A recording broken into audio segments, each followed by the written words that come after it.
Lahat na ba naka-receive ng 13th month pay na bigay ni employer o company natin?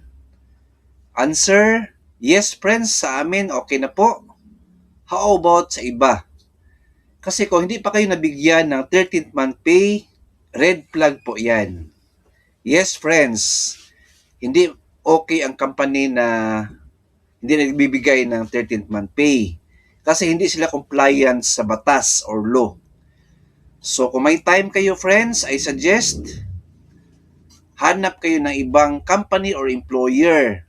Hindi dyan sa company na walang concern at walang benefits na binibigay sa kanilang mga employees.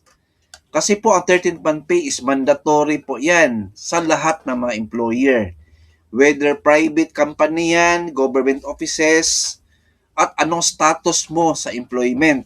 Regular employee, contractual casual employee, or job order employee. Nasa batas po yan.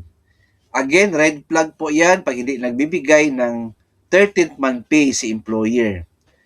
And ngayon po, December 24 ang deadline of giving 13th month pay. So sa lahat ng mga naka-receive ng 13th month pay, congratulations.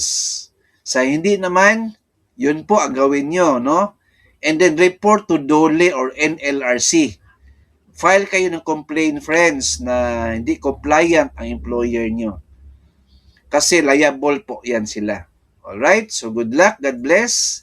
Bye.